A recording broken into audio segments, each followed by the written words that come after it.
kami tentang koloid. Pengertian sistem koloid. Kata koloid diambil dari bahasa Yunani kola, artinya lem atau dan oidos artinya seperti. Istilah ini pertama kali dikenalkan pada tahun 1861 oleh seorang ilmuwan Inggris. Definisi koloid adalah suatu campuran heterogen antara dua zat atau lebih, di mana partikel-partikel zat yang berukuran koloid tersebar merata dalam zat. Jenis-jenis sistem koloid.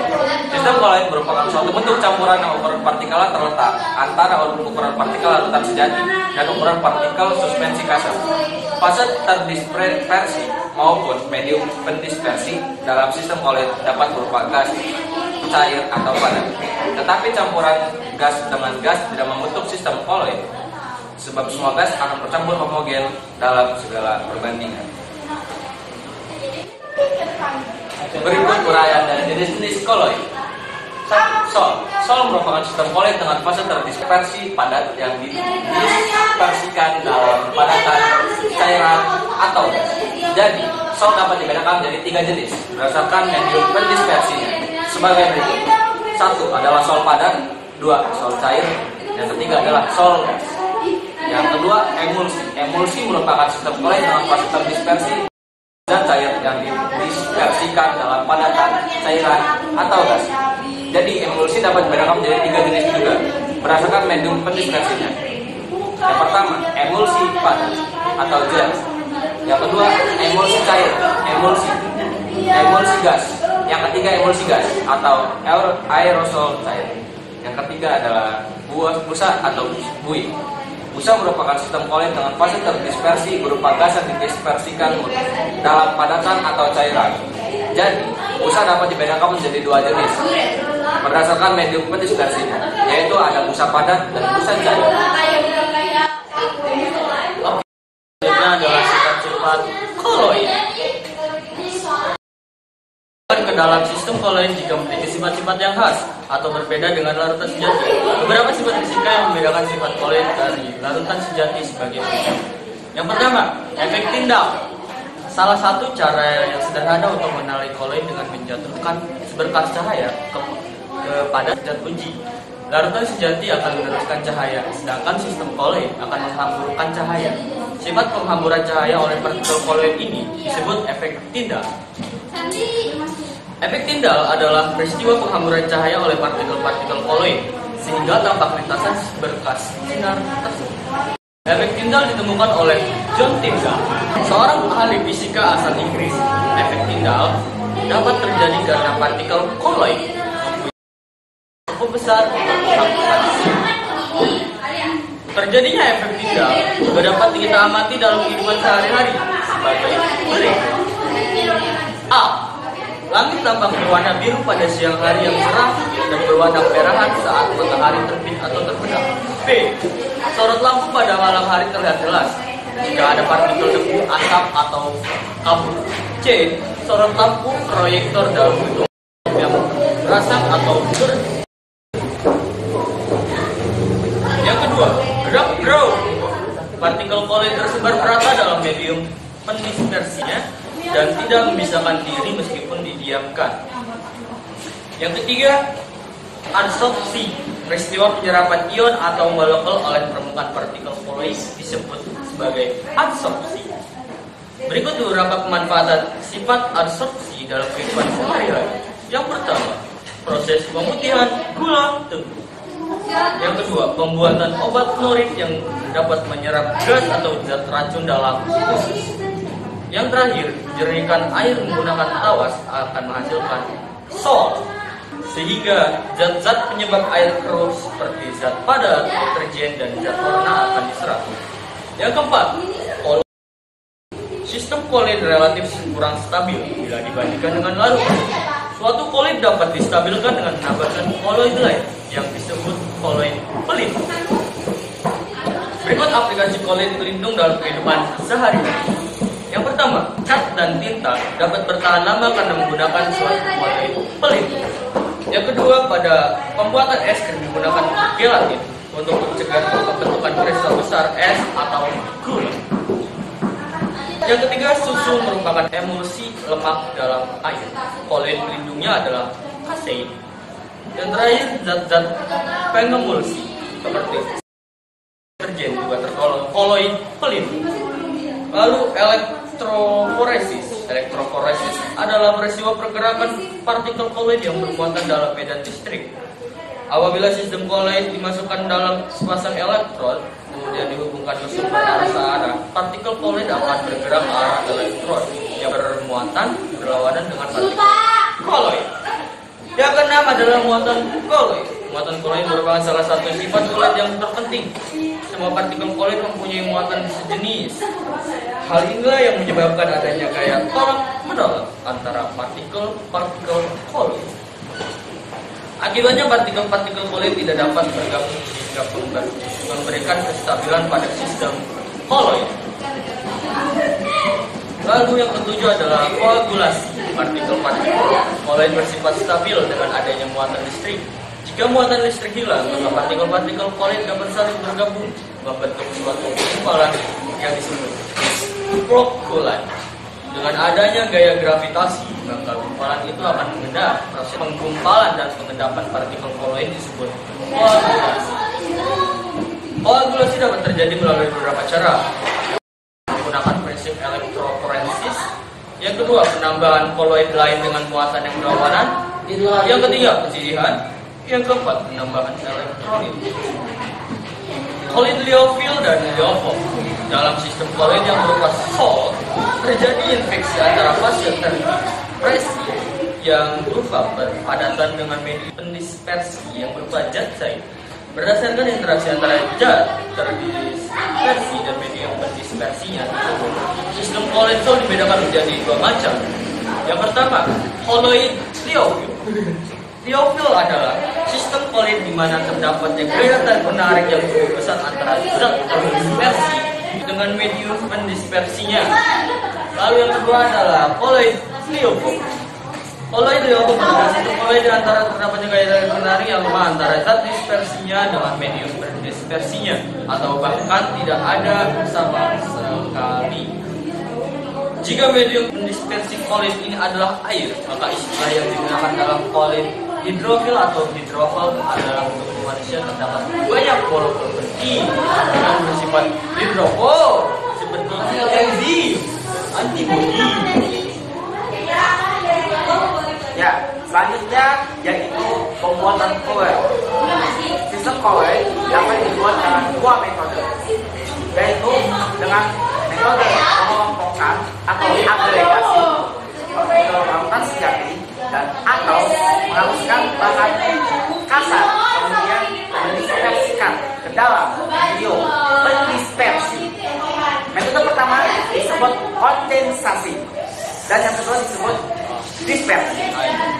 Yang pertama yaitu metode dispersi.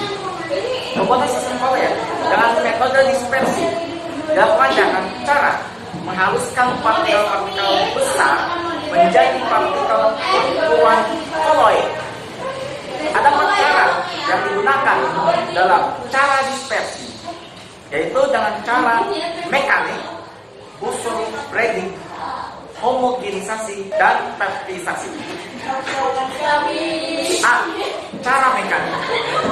Cara ini dilakukan dengan penerusan penggilingan sehingga diperoleh partikel yang halus. Contohnya saus belerang dibuat dengan penggerus serbuk belerang dengan gula pasir, kemudian dicampur dengan air sehingga terbentuk saus belerang. B. Yaitu busuk bread. Cara ini digunakan untuk membuat sol logam. Logam yang akan dijadikan koloid digunakan sebagai elektrode yang dicelupkan dalam medium pendispersi, kemudian diberi arus listrik sehingga terjadi loncatan listrik di antara kedua ujungnya. C. Homogenisasi. Pembuatan koloid dengan cara ini dilakukan menggunakan mesin homogenisasi. A.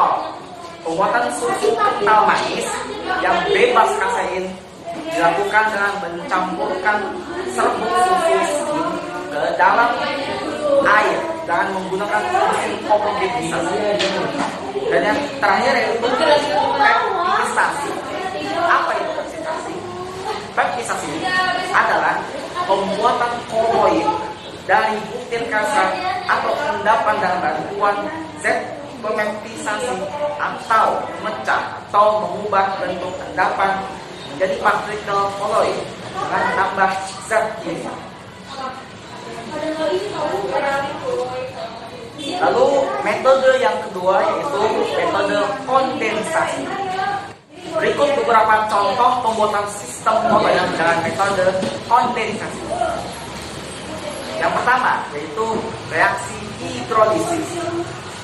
Reaksi hidrolisis dapat digunakan untuk membuat sol AlOH3. Sol AlOH3 diperoleh dari reaksi hidrolisis garam Al dalam air mendidih. B.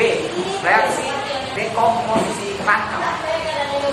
Reaksi dekomposisi rangkap dapat digunakan untuk membuat sol AS2S3. Sol AS2S3 dibuat dengan mengalirkan gas H2S perlahan melalui larutan ASO2 dingin sampai terbentuk sol AS2S3 yang berwarna kuning. Yang ketiga, penggantian pelan belerang sukar laut dalam air. Jadi untuk membuat sol belerang dengan pendispersi air, belerang dilarutkan dahulu dalam alkohol sampai jenuh.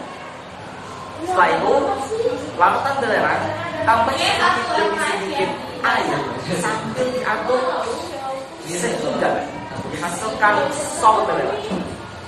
Dan yang terakhir yaitu reaksi redox.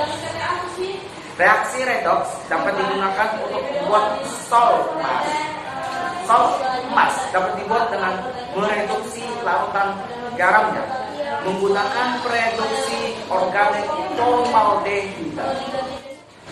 Selanjutnya yaitu pemurnian koloid.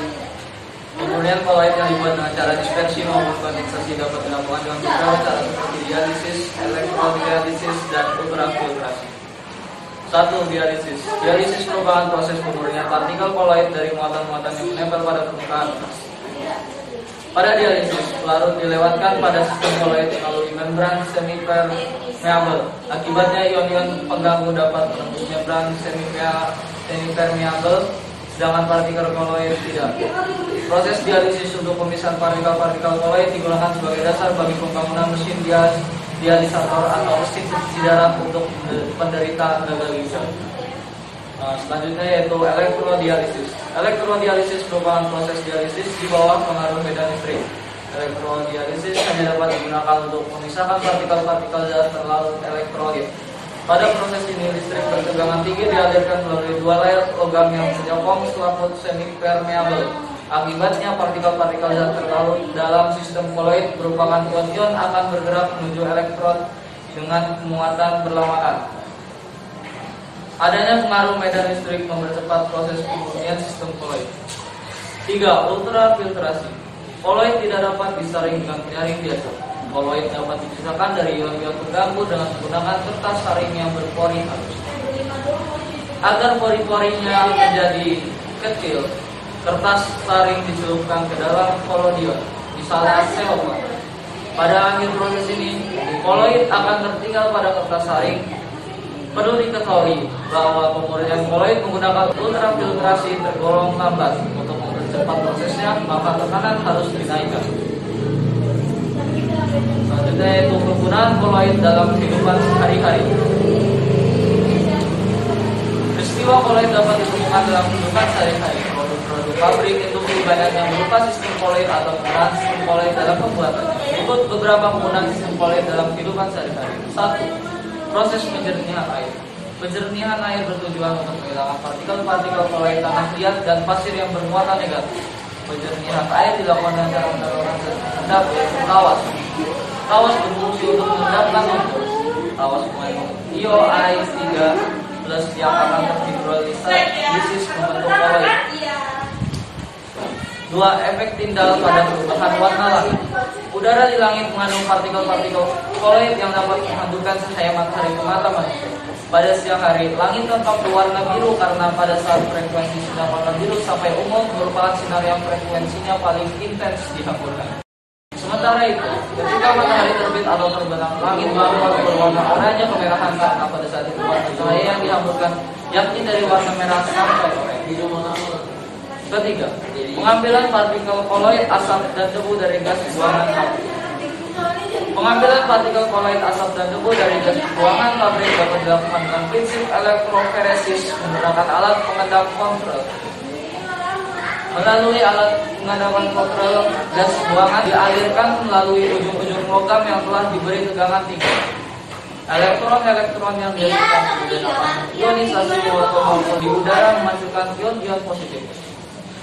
4. Industri kosmetik.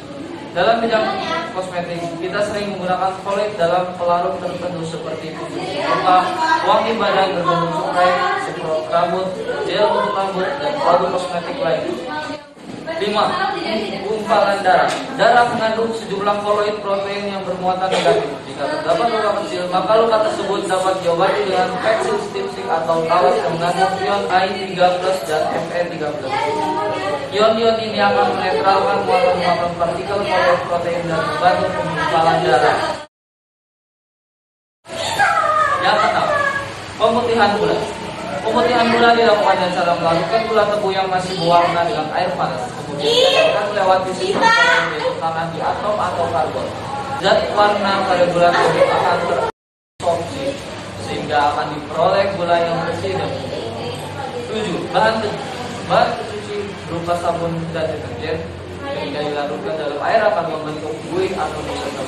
Sabun dan deterjen merupakan sistem koloid. Gas terdispersi dalam air. Sabun dan deterjen merupakan emulgator untuk membentuk emulsi antara kotoran atau minyak dengan air, sehingga sabun dan deterjen dapat membersihkan kotoran, terutama kotoran dari minyak. 8. Pembentukan delta pada muara sungai. Tanah liat dan pasir yang terbawa oleh aliran sungai merupakan sistem koloid yang bermuatan negatif. Sedangkan air laut mengandung ion-ion Na+, Mg12 dan Ca2. Ketika air sungai dan air laut bertemu di muara, maka partikel-partikel air laut yang bermuatan positif akan menetralkan sistem koloid pada air sungai, sehingga terjadi koagulasi yang sampai dengan terbentuk udara. Sekian dari materi kami, kurang lebihnya mohon maaf.